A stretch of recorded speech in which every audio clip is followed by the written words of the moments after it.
ആഴക്കടലിലൂടെ 1.9 kilometre നീന്തൽ, 90 kilometre cycling, 21 kilometre ഓട്ടം. ഇതിനു മൂന്നിനുമായി ലഭിച്ചത് ആകെ 8.5 മണിക്കൂർ. 1000-ഓളം പേർ പങ്കെടുത്ത മത്സരത്തിൽ പലരും ലക്ഷ്യം കണ്ടെങ്കിലും അച്ഛനും മകനും വിജയികളാകുന്നത് അപൂർവം. എറണാകുളം വൈറ്റില സ്വദേശികളായ നരേൻ ഫിലിപ്പ് ടീം ഇനത്തിലും മകൻ റോൺ ഫിലിപ്പ് വ്യക്തിഗത ഇനത്തിലുമാണ് മെഡൽ നേടിയത്.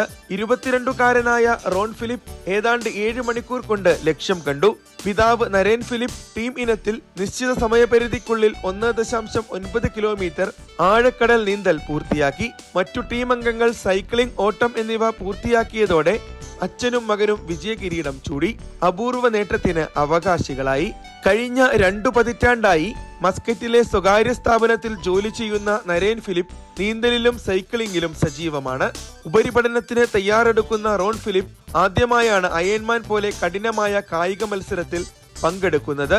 4 മാസമായി ഇതിനായി കഠിന പരിശീലനത്തിലായിരുന്നു റോൺ ഫിലിപ്പ്. Mathrubhumi news, Muscat.